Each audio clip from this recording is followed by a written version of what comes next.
Hello and welcome to the Sias to Plessis show. Thanks to everyone that has liked and subscribed. We really appreciate your support. Today's guest, well, he's Afrikaans rock music royalty. Francois van Coke joins me on the show. We go down the rabbit hole to a certain extent in terms of his love for music. But this is an episode you don't want to miss. It's Francois van Coke on the Sias to Plessis show.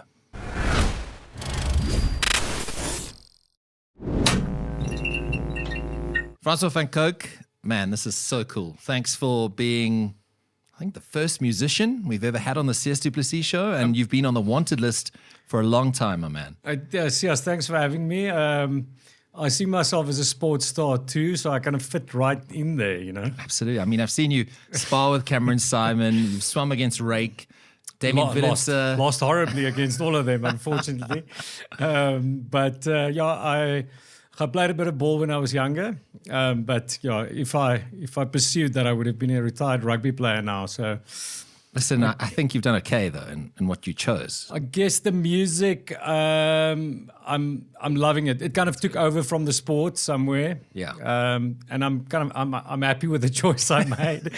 You know, just I was still living that Springbok dream until I turned like 40. You know what I mean? Now I know the dream's buried. You gotta look after the body.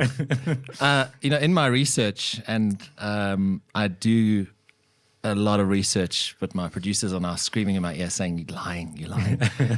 One important thing is that you and I share the same birthday. Oh, nice one. 18 September. Crazy. Okay. And even the year. You lie. Yeah. So that makes us brothers, right?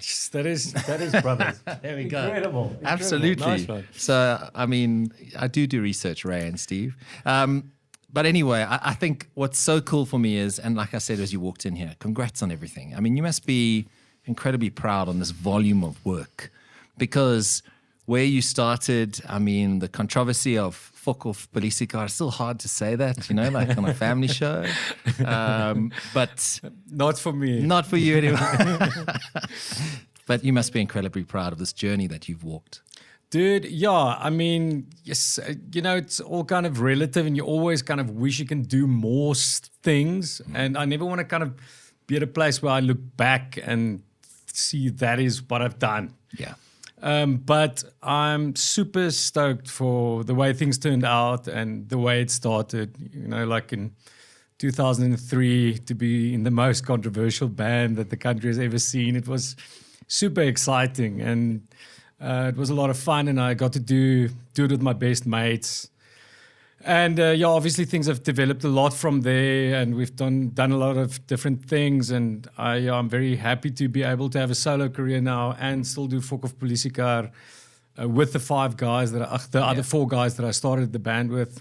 And that's incredible in itself, playing with people for 22 years. I don't know if I'm saying too much, but I mean, I think the things that I'm kind of the proudest about is the music that I've made with people. And those things kind of, I guess, hopefully stand the test of time, because it's going to be there forever. It's on all the streaming platforms and stuff. You can't escape it now anymore. It's immortalized. Yeah. So hopefully people still listen to it years down the line. And I'm just, I'm definitely the happiest I've been in my life, so I guess that also makes me feel kind of proud. Yeah. You know, like I'm at 44, like you, exactly the same age. Yeah. I feel, you know, pretty content, but not content enough to just sit back, I guess. So what puts fire in your belly these days? Because, like you say, you get to 40 and you feel like, what have I achieved, or what's left? You know, what puts fire in that belly? Dude, it's weird. I guess my family now. Yeah. I think that's like my biggest driving force. People always ask me like, or tell me like, you're super busy, what's happening? And I'm like, well, whatever feeds the family, you know what I mean? 100%. So I think they're my biggest driving force. I still, I feed off the energy I get from my family a lot. I'm super stoked to have a 4 and an 8-year-old, a girl and a boy. And I think that kind of defines who I am at the moment in my life. And yeah, I think that fires me up now. How much of your music is determined by what you're going through. I mean, with FOKOFPOLISIEKAR, I mean, there's a story that you did it to basically cause a stir, and your mom was very upset with you. And I imagine in 2003, that sort of time, like a young man sort of finding where he is, there's still a bit of rebelliousness about it. And then as you progress in your life, maybe the sort of story you want to tell changes. Big time, big time. I mean, you asked how much it influences what I sing and write about. I think 100%. What's happening around me. I think those early days of Fokof was the five of us coming from a traditional Afrikaans background, and we just wanted to say, we wanted to create something for ourselves. We just wanted to say to everything that was the norm. Sorry if you... No, this is your show, bro. You say whatever. You need already. to edit me, you're welcome to.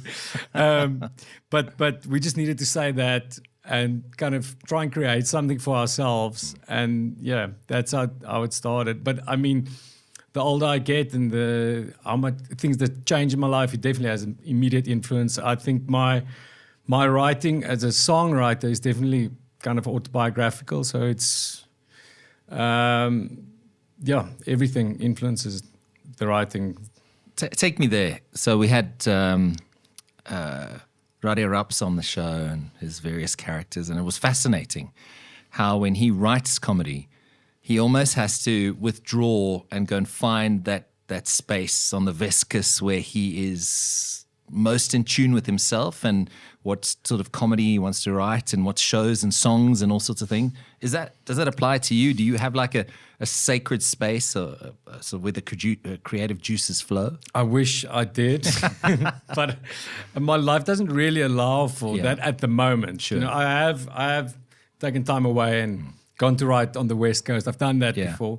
But I mean, I've got a family now. So if I'm writing for something specific like an album, I'll treat it like a 9 to 3, not a 9 to 5. I like that. A 9 to 3. And I'll write with various people. I write with a bunch of different people. The guys that play in the band with me, different producers. But I'll treat it like a 9 to 5. I'll try and schedule every day to do something, you know, even if I'm writing on my own. But I wish I could take time off. It would be ideal, but that life doesn't always work like that. I saw, on Instagram, it's wild. There was Amsterdam the other day, London, let alone the shows, all around South Africa. Where do you find the energy, man? Is it just because you love what you do and you're happy and in your skin at the moment? Dude, I love playing music, and I love writing the songs. The traveling part of it gets worse the older you get. When you're 23, when we started FOKOFPOLISIEKAR, it's the best thing you can do in the world. You go on the road with your boys, you do what you love every day, you party from morning till night. Kiss has got that song, I wanna rock and roll all night and party every day. We tried. It's not actually possible, but we tried. Yeah. The older you get, I guess, the older my kids get, it gets harder to be away from home that much. Luckily, I'm at that point of my career, I guess, that I don't have to go play some dive bar on a Thursday night, something that I really don't want to do. So I luckily can pick a little bit more what I do. But I am constantly on a mission. My family understands it, and I try and, put in quality time when I'm there. But it definitely gets harder the older you get, or the older your family gets, like missing out on Saturdays and stuff like really sucks sometimes. Because a Saturday is not a Wednesday afternoon. No. It's sacred, I'm telling you. So, but I enjoy, while I'm away and while I'm traveling, I've got that hour or 2 hours that I spend on stage that I really love what I do. And that I still love for sure. I've got to ask you, do you still get nerves? Is there still a little bit of butterflies before you start, take that sort of step onto the stage and there's thousands of people who know every single word to every single song? Do you still get butterflies? It depends on what you do. Okay. Yeah, I think like if it's something out of my comfort zone, then I get the butterflies for sure. I did a show called Afrikaans is Groot last year. That was amazing. It's like more like more commercial Afrikaans kind of setting, not really what I'm used to. And doing that made me nervous. Okay. You know what I mean? I played 2 songs. I wasn't with my band. I was in a different kind of setting with a weird crowd that I'm not kind of used to. People were sitting down. But you still killed it though. It was amazing. Yeah. But I mean, I got nervous for that for sure. Okay. Something out of the norm makes me nervous. But I mean, I guess for the other things, I'm kind of prepared and I'm ready. I don't really get nervous if I'm prepared, I guess. Yeah, I suppose, but at the same time, it reminds you that you are still a human being, even though you put on a pedestal by, hundreds of thousands of people who love your music, love what you do, love your band. The nerves maybe just remind you that it's also a privilege to be here. Dude, yeah, and I realized that Yeah. for sure. I definitely realized that. I sometimes think back on like my first time singing in front of people was at Nice Stateford when I was like 6 years old. And somehow, I don't know how it worked, who entered me, but I ended up singing English, singing I Stateford in like my first year of school. And I can remember how nervous I was to do that. It's like kind of stuck in my brain. I don't know if I got like kind of addicted to that feeling through the years, but I kind of always find myself in positions where I get back to that. So I feel very, very and utterly, completely human. You know what I mean? No, for sure. As human as can be. And on that point, every time I have to write an album. Yeah. I feel like I've got no idea what I'm doing. So I think that really makes you, keeps you grounded, that you kind of have to figure it out every time. What's next? You know? Well, take me through that process. I mean, we obviously consume so much these days, phones, iPads, whatever it is.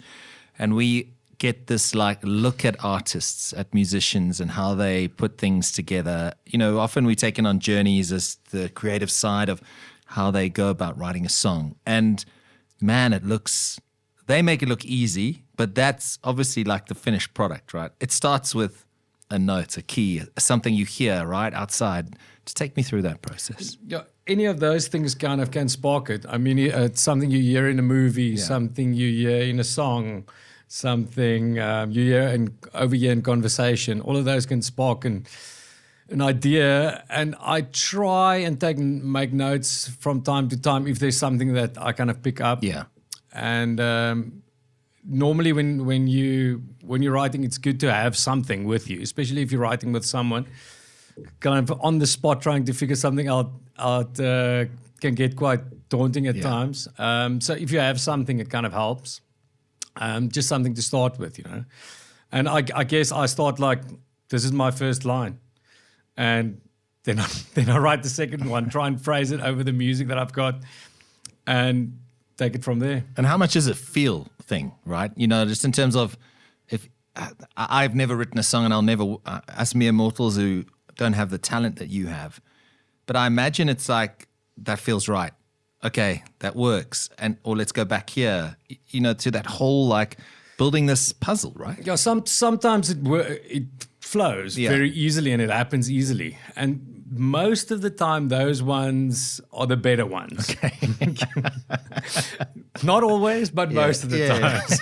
But sometimes it can take a year or two to actually finish a song that you kind of touch on like every couple of months and it doesn't work. And then you go back and you write new lyrics for it. Sometimes an idea will be shelved and months later the same idea will be taken out. And so you have a sort of shelf of these, like pull out a drawer. At the moment, I've got nothing left, but I just released an album. And congrats on that, by the way. Thank you. And I've just finished another song on the back of that. So that was actually what I was referring to. It was the idea that was shelved. I used it now. So now I've got nothing. I won't tell anyone. Don't worry. That's amazing, though. I mean, I suppose I'm curious. Like, do you get... when you release the song, are you like, what are people going to think? I mean, still to this day, or is it like, well, screw it, there it is, have it? Dude, you always think about what people are going to think of it. I mean, there's never a recipe of this is definitely going to work. Never. I had a meeting with a young artist a while ago, and he was like, "Yeah, at this stage, you must kind of know when you put something out, it's going to work." And I was like, "No idea." You know what I mean? That doesn't change from where you are to me. It's still the same. We don't know. Yeah. And I guess you kind of hope for the best, but first and foremost, you have to do it for yourself. I guess that even if it doesn't work out commercially, then at least you satisfied yourself. 100%. If you do something that you don't like and it still doesn't work, that's even a bigger problem. Yeah. So I just prefer to be honest with myself, and at least I can say, I really loved that one. And no one else did, but I do, you know. When that album releases, right, like recently now, and I've seen Raimta is doing phenomenally well. How emotionally draining can that be? That, you know, getting to that end point, because it is part of like almost spending yourself creatively. You give it all to make it come to life, but once it's out there, it's being played on radio stations. You're winning yet more SAMAs. I mean, it's a pretty cool feeling. Dude, the best feeling for me is actually before everyone hears it. Okay. So if I lie in my bed and I listen to the mixes, if I can hear a final mix that I'm happy with, and I'm lying in my bed with my headphones in my ears, that's the best part for me. Then I'm stoked. It's obviously great if people love it, and if people find it relevant to their lives and it speaks to them in some way, that's amazing. But that thing from starting with nothing to kind of getting to a point where I can listen to it in my bed, I think that's like the best part of it. Do you enjoy having a solo career apart from, you know, the band and that sort of thing? Is it sometimes it's a case of I need my space and I want to express myself differently? You know, I'm just trying to understand, because a lot of musicians, artists have sort of come from bands, done wonderfully in solo careers. But on the other side, there's also people that have kind of gone out there and gone, oh, hang on a second, I need to come back. But for you, have you enjoyed this sort of that journey, experiencing it and being able to just be yourself, I suppose, or create your own identity within this space? Dude, I never intended to be a solo artist. Okay. If you asked like the 16-year-old me that picked up a guitar because he heard Nirvana, if he was going to be a solo artist, he probably would have said, no way. It's amazing. So I never expected to do this as a solo artist, but it kind of just turned out that way. Yeah. You know, with FOKOFPOLISIEKAR, we got to a point where some of the guys in the band wanted to do other things, and the one guitarist wanted to start a studio, the other guitarists wanted to focus a little bit more on writing, and in that period we took a break, and all of us started like other bands, Van Coke Cartel, Die Heuwels Fantasties, Aching. I mean, these are amazing bands. So all of us started other bands, so we obviously couldn't stop making music. All of us kind of fell back into that, but that kind of gave me a little bit of time away from FOKOFPOLISIEKAR, where I would consider myself, I was kind of the drunk vocalist that just kind of led the charge on stage, you know what I mean? And then I kind of I had to do something for myself, you know? I had to kind of figure out what's next in my career, and a couple of years down the line, that kind of project also ended, and I was in the situation again. I was like, what am I going to do next? And I wasn't really sure, and I started to write these songs that became my first solo album. And I got lucky that I had a very big hit. I did a song with Karen Zoid on that first one and became a very big hit. And that kind of set up my solo career. And I never thought I'll find myself in this position, but I found myself very lucky that I've got both things I can do now. And for longevity, I'm always going to be Francois van Coke. Yeah. In a band setup, although I love those guys, you're married to them. So if they choose to do something different, then you kind of have to deal with their thoughts and ideas. You know, in a solo career, it's kind of me. Obviously I work with a lot of people, but I make the final kind of decision, and I determine the path. You know what I mean? Yeah. So I like that about a solo career. Never realized it until I actually had a solo album. do you enjoy collaborating with other artists? I mean, Karen Zoid, as you said, there was a breakout hit that really, as you say, propelled that solo career. But I mean, on Instagram the other day, I'm like, Francois is singing Afrikaans verse on an English song. I'm like, what is going on? And, you know, I think was it the Neon Dreams? Neon Dreams, yeah. And I was like, it's the world's a small place. And I suppose we're all connected, especially through music. Is that something you enjoyed doing and collaborating and mixing it up with other artists? Dude, I love it. I am lucky that I was kind of in this position that people wanted to collab with me. I think in the beginning of my career, I think people wanted me kind of to scream on their songs, basically. So I think the first one I did was the first kind of memorable one is Dance, Dance, Dance with Jack Barrow. And I think he just wanted me to scream something on the chorus. And from there, it kind of became a thing. I just did a lot of collabs. And some of them didn't work out, and some of them did. I remember my wife, she was probably my girlfriend still at the time, but like telling me like, why are you doing all these collabs? Like, doesn't make sense. You can work on your own stuff. And I was just like, I'm going to do whatever, you know. Yeah. And then some of them worked out, and it really set up a lot of things in my career. You know, like I've got the show called Francois van Coke and Vrienden that I do now. And it's coming up, what, October? When? Yes, yeah. October, the 3rd of October. And it's because of my collabs that I can do that show, because it's a collaborative show. And I think the collab thing, you learn so much from people, not just musically, like personalities. You learn so much. And there's so many different people in the South African music industry, and it's very interesting for me. I like working with people. I guess I'm a team man. I think I work better with people than on my ace. So you just draw off the energy, I suppose. Is it like that? I mean, writing with someone is interesting because you kind of have to feed off each other. So what you get from someone, you can also kind of give back. And sometimes it's harder, sometimes it's easier. It's about like how you click with someone and how it works out. So the first couple of collabs I did was with very good mates. And then, it's developed through the years. Are you ready to become a bet influencer with Betway? Betway are introducing a world-first feature where you can make money by just sharing your betting codes. Every bet placed is generated and shared means cash profit for you. All you have to do is add 5 or more picks to your multi-bet, place your bet to generate a booking code, and share with your friends. Who inspired you? I mean, you mentioned Nirvana now, and I think guys our age, even, women our age, even to this day, I'm seeing sort of this Gen Z sort of linking back to 90s music, right? And that punk rock scene. Was that a big inspiration for you? Yeah, man, completely. I mean, when we were in Standard 6, Standard 6, 1994, it was Nirvana. Kurt Cobain died that year.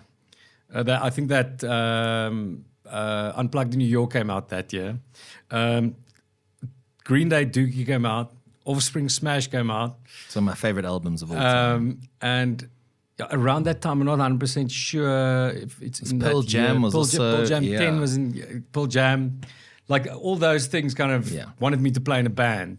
And I've got 2 older sisters, and they kind of introduced me to like, I guess stuff like The Cure and Violent Femmes and stuff that were like a little bit older than these acts. And when I fell in love with those bands, since that time, I wanted to be in a band. You know what I mean? I just want to play in a band. And I'm still in that position. Like, pick me. 30 years later, 31 years later. And if you look around, you mentioned, and we've got some wonderful artists in South Africa who kind of, I suppose, inspires you is the right word, but also like you look at them and go, they're doing good things, Dude, I think when I was a lighty, the South African stuff that inspired me was, I think, first and foremost, Nude Girls. Yeah. Because they like our era. Absolutely. They were the biggest band in the country. Yeah. They grew up around the corner from me. 2 of the guys are from Bellville, my hometown. So they were like, you can be from Bellville and actually play in a band. Definitely them. And before them, I guess, guys like Kerkorrel and Koos Kombuis. That was, I guess, a little bit older than me, and I guess maybe musical style didn't inspire me that much, but the lyrical content was right what I needed to hear at that time. And I don't think I would have made Afrikaans music if it wasn't for Kerkrol and Kombuis. And now, I mean, there's lots of guys. I mean, all of my friends that play in bands and do amazing stuff, you know. I think there's always this kind of healthy competition that, like, if someone does something cool, then I'm like, I also want to do something cool. Okay, again. so that actually, I mean, there is the competition level, right? Definitely. I mean, just with my immediate friends, you know, the guys that started bands out of FOKOFPOLISIEKAR, King, Die Evils Fantasties, and there would always be like kind of a little bit of a competition, but also camaraderie. Would there be a WhatsApp to say, geez, nice track? Sometimes. You know, Sometimes. Sometimes, yeah. You don't always get from your friends exactly what you want, Absolutely. Right? But sometimes. Who is that person that sort of calls you out, like keeps you accountable? I know you speak your wife saying with the collabs, but being a rock star, I mean, at some point, you know, you sort of on this path of I could go either way, and we've partied hard, but I need to also focus on a career. There's got to be people in your life that keep you on the straight and narrow. Yes, dude. The person that keeps me on the straight and narrow the most, I guess, is my wife. Yeah. You mentioned Jägermeister when we walked in, but I haven't had a drink in 10 years. It's still sponsored by Jägermeister. Still sponsored by I was going to say, hey, man, good for you. But that's incredible. 10 years, right? I love them. Yeah. I love Jägermeister, not to drink that much anymore, but we've worked together for a bunch of years. Yeah. Doing cool stuff. Great brand. But I haven't had a drink in 10 years. So that obviously was a significant change for me. Can I ask you why? Was it a sort of, did you just draw a line in the sand one day and said, I don't want to feel anymore? More or less something like that. Okay. I mean, since I was a lighty, I was always kind of the most wasted guy at the jaw. I was like that guy, you know? The guy that needs to be carried out, or the guy that's drunk first and causing havoc or whatever, you know. And in my life, when I was drinking, the last couple of years especially, every time I had a dope, something bad would happen eventually. You know, I'll end up in jail or drunk and driving or fight with someone. Yeah. There will always be something bad that happens. And I had a bit of a lost weekend in Pretoria, and then I was just like, that's it. I'm done now, and that was almost 11 years. It's good for you, man. September will be 11 years. How's that received? I mean, people look at you and go, he's this rock star. He's someone that, Francois and I are going to do a shooter at the bar, you know what I mean? Or let's do a Jägermeister. How was that received? Yeah, the first show that I played after I got sober was on my birthday. And that was I was 18 days sober, and they brought like bottles of champagne onto the stage and shots, and I kind of said no, and that was after saying no that time, and it was quite a trying situation. I just thought, if I could say no, I can just kind of keep on saying no. Like now, still people bring me Jägermeister while we're performing. I would just say something. I'll try and make a joke out of it. I'll say, if I have a drink now, I'll end up snorting Coke and I'll be divorced by the weekend. You know what I mean? Like something stupid like that. And also I hear from fans from time to time, not really that much anymore, but especially the early days of being sober, you know, people saying like, I miss the old Francois, or you know what I mean? Does that annoy you? Yeah, because they don't know. Yeah. They don't know who that guy was, you know what I mean? So it gets annoying, but I mean, that doesn't happen that much anymore. I think my core fans, the people that keep me alive with their support, I think they know that I don't dope. It's not like something I ever said like publicly on a social media platform. I'm sober now, and I've never done that. But for me, it's just life is just much easier and better. And I mean, a lot of people I speak to who have given up alcohol just said there's this clarity all of a sudden? Like just in the way you operate as a human being, sleep, like you're more dialed in, you're more present with your family. Is that a similar feeling that you had? Yeah, I think when I got sober, I started doing exercise for the first time in like 15 years or something. I'm going to ask you about a boxing post you posted the other day. We'll get there, though. We'll get there. Sorry, I interrupted you. Please carry on.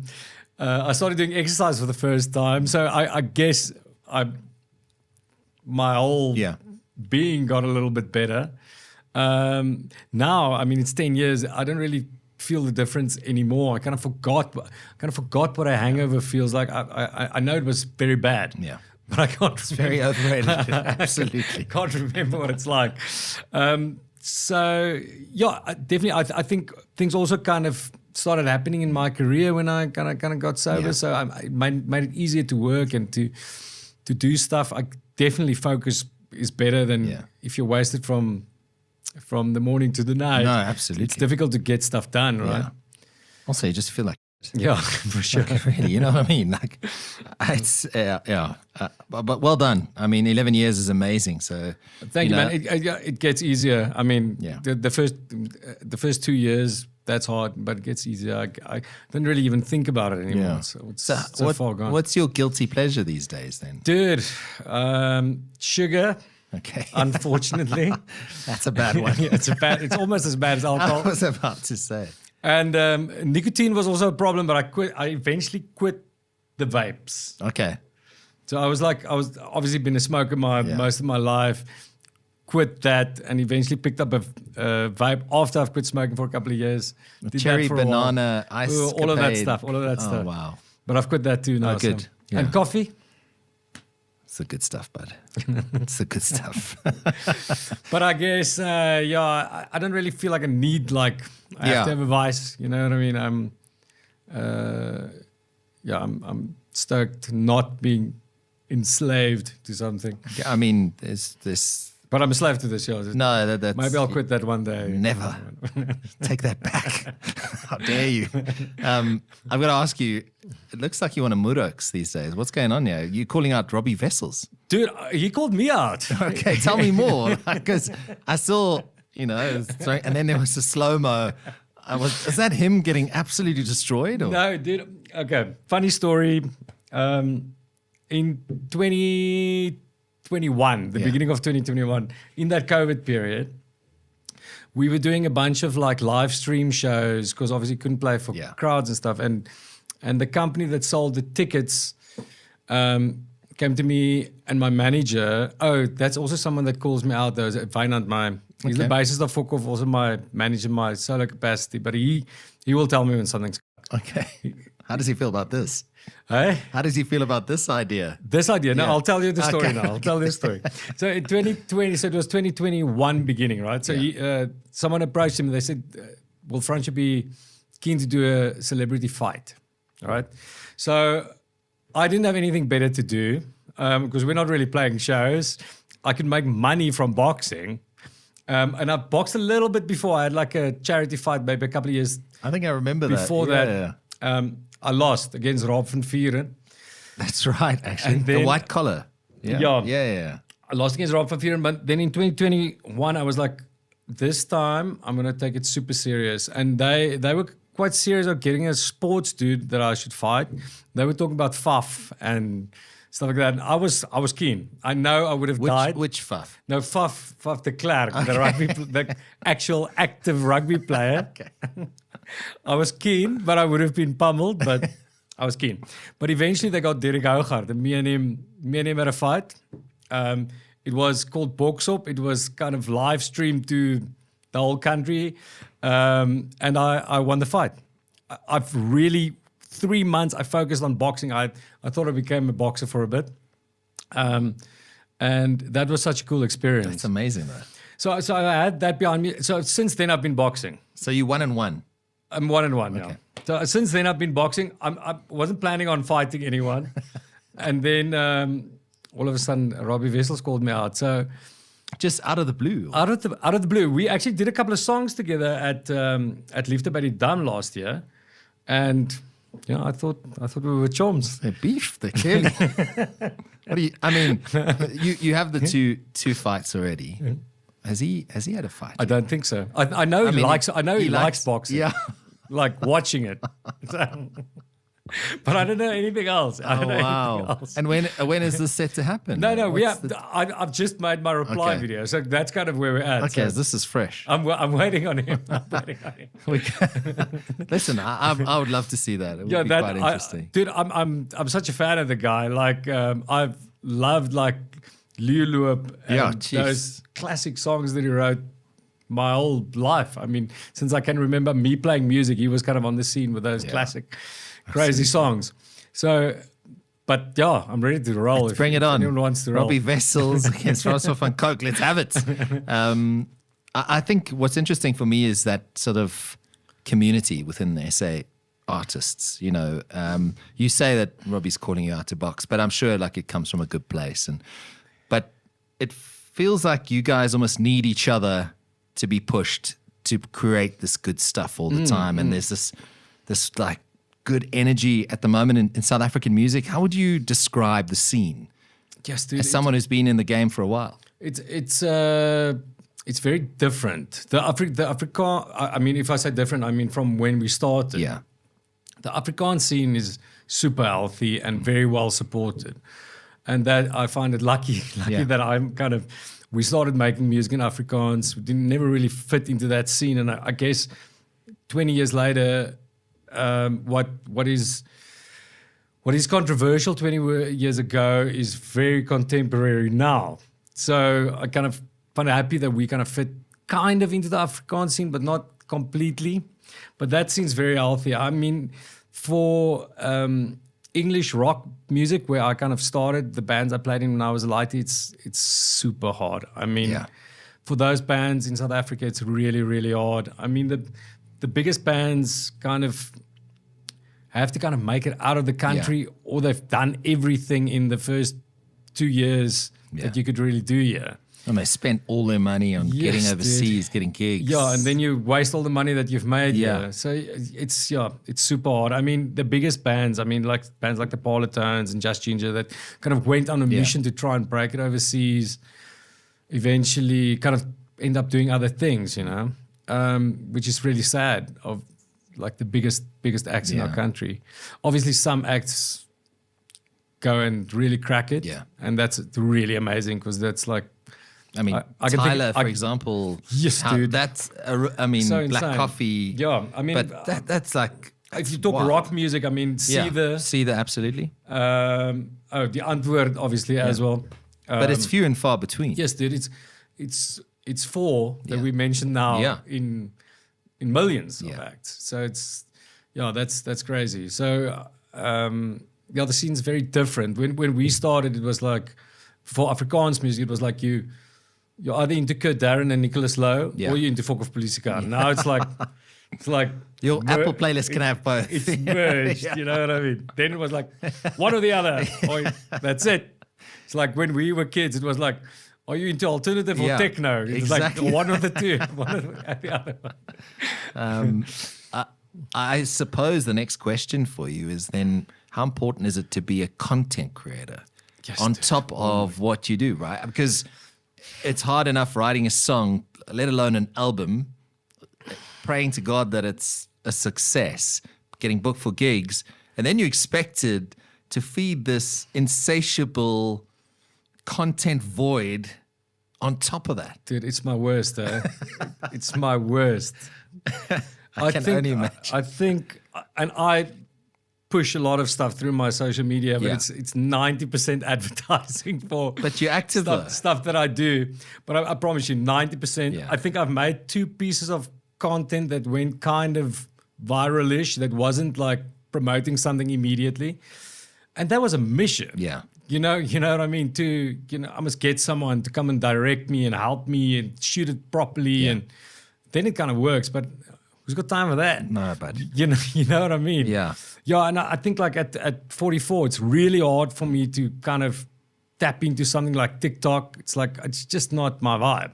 I struggle. You're right. And I struggle first and foremost to talking to a camera. Like that is also a weird skill that I guess people get born into that now. Like we weren't born. No, we weren't born into that. We had to learn. Yeah, so I find those things super hard, but I try. I try my best. It's not always the best, but I try. You're doing a phenomenal job.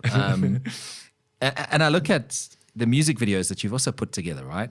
I look at how you've managed to almost at times sort of make fun of yourself, but also it's within the song and it's telling a story.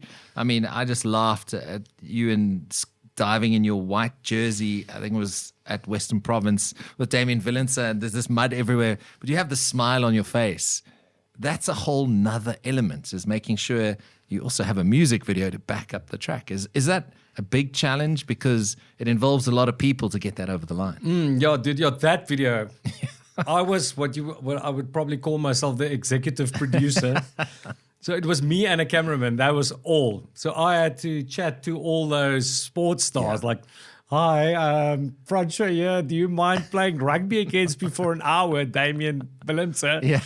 Hi, Ryk Neetling, will you come swim against me in your... Do you have a pool? I mean, it was crazy. Welcome to my world as a sports journalist. Yeah. So it was intense for me. It was like when it was over, I was like, thank goodness, like that is over. Because it felt intense to work with these massive sports stars. You know what I mean? Absolutely. But they were very gracious to let me into their worlds for a little bit and make fun of it. That was very cool, man. But I guess for that music video, that was specifically my idea and something I wanted to do. I've always, I guess, since the start of FOKOFPOLISIEKAR, we've always found that the visual side is kind of just as important as the tunes. There's a lot of people kind of, I guess, relate to something easier if they can see it as well. Yeah. So I think performance as well. Like if you see a band going crazy, I think they'll rather remember that than, they made a couple of mistakes. You know what I mean? These guys are crazy. Yeah. So I think the visual side is super important. It's always been an important part for me. These days, it's just people don't really watch music videos anymore because people are into like phone clips. Yep. So now we're creating music videos to cut it down to like 30 seconds. Like a reel. You know what I mean? Yeah, that's exactly right. So it's insane. Trying to hook the people like that. Yeah. I mean, for big international bands, they still do like massive production music videos. But I mean, for us or South African artists, I mean, we don't spend as much as what we used to, like 10 years ago. Yeah. There was 10 years ago before streaming. I mean, when your video went on YouTube or on MK's channel, you would actually spend money to make an amazing video that's going to play on a music channel that everybody watches. That's right. Now it's like, if they don't see it through your channel, they'll never even get to it. Yeah. It's odd. Wild. It makes it harder to make a music video that's amazing because you actually are thinking like, what can I do to hook someone? Yeah. Hook someone to watch this. Well, I'll tell you what hooked me was you in a spacesuit. Oh, Ramta. Cool. Tell me a bit more, like inspiration behind that. Let's just touch on that. I've got an 8-year-old daughter, and she got really into space. Okay. So we read a lot of space books and science stuff, and I realized she kind of understands in a way the vastness of space. Yeah. And to me, I've always found it kind of scary, you know, space. Like, you know what I mean? It's like, and she thought for her it was just, it felt, I guess the way I saw it in her was that she felt it's more like opportunity almost. Yeah. And I started telling her I love you more than space because I knew she kind of realized how vast it is. And then I wrote it into a song, Ek het jou meer lief as die ruimte, and I just thought that's a cool title for the album, where I'm at my life. Super cool. At the moment. And I think I guess it's like life, you know, it's kind of, there's possibility, but it's scary as hell. As we wrap up, I always ask my guests, what's your advice to people who want to follow in your footsteps? I mean, I remember reading, I think it was 2018 when you wrote a letter to your younger self. Dude, I know? actually saw that the other day, and I didn't read it, but I saw it somewhere. Yeah, It's somewhere on. It's there. It's somewhere online. But I didn't read it, so I can't remember what it said. You said everything's going to be okay. Study music, and follow that sort of along those lines. I'm paraphrasing, but it was stick to it. Stick to what cool. you love, right? That was the core message from that letter to younger Francois. And I think I kind of did it since then as well. Like, stick to your guns, dude. Keep on sticking to your guns. At 44, you're sticking to your guns. No, it's funny that today I made a post of another artist playing at Fransje en Vrienden on my Facebook page. Okay. So through the years, I've developed quite a Tannie fan base on Facebook. I don't know if like the Tannies are more on Facebook. But they are. And there was 3 complaints about the language that this person used on my page. I was like, this doesn't really make sense to me. I've been playing in a band called FOKOFPOLISIEKAR They actually blurred out your name on posters at one point, for right? 22 years. This does not make sense. How did I get there now? Jeez, what are we No, just saying advice to your younger self. advice. Yeah. Yeah. I don't know how I got there. Sorry, but That's all good. interesting. Advice to my younger self, or a younger artist. Sure. Younger artist. Younger artist. I'll say play with people that you get along with if you want to be in a band. Mm-hmm. I think that's the most important thing. It's not about how good that person is when you start. It's about you getting along with people and doing something with a common goal. It's easier to do that with people that you get along with, and you're going to be married to those people, so do it with people that you get along with. And work on your craft as much as you can. I'm not a good guitarist because I didn't sit in my room and play guitar my whole of high school. If you want to be a guitar player, play all the time, play all day. Yeah. If you want to write songs, write all the time. Write as many songs as you can. You get better with time. It gets easier the more you do it. So I guess that's very simple stuff, but I guess that's my two points. Lastly, what does the next 5-10 years look like? What is your? I mean, there's an incredible legacy here. There's a volume of work that you can be incredibly proud of. There's books, there's TV shows, there's concerts, you name it. What does the next 10 years look like for Francois van Coke? Dude, the next 10 years, I think I'll still be hitting it quite hard with what I do now. I think I'll probably be playing shows in some shape or form until I'm not here anymore. So that won't stop very soon. I feel like I can still create music that people kind of find relevant to their situation and time. So I think that's probably the most important thing, and I'll probably do that again. That will be my focus for the next 5 to 10 years. I've been very lucky with weird things that came over my path in my life that I never imagined I would have done. So hopefully some more of those weird things come along. But my focus will definitely be making music and putting on shows and hosting parties where people have a good time. Francois van Coke, congrats. Well done on the new album.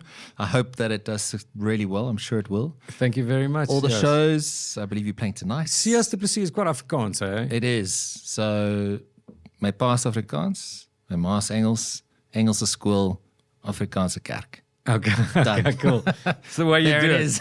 My wife is English first language, but she grew up in Wellington in the Platteland. Okay. So she was forced to be able to speak Afrikaans. Otherwise, you're not cool. You know what I mean? It's one of those things. So Afrikaans also good, but Yeah, thanks for hanging out though, bud. I thank- really thank you, appreciate it. And yeah, you're an inspiration to so many, and I just wish you more success. thanks for having me, man. I really appreciate it. Thanks very much.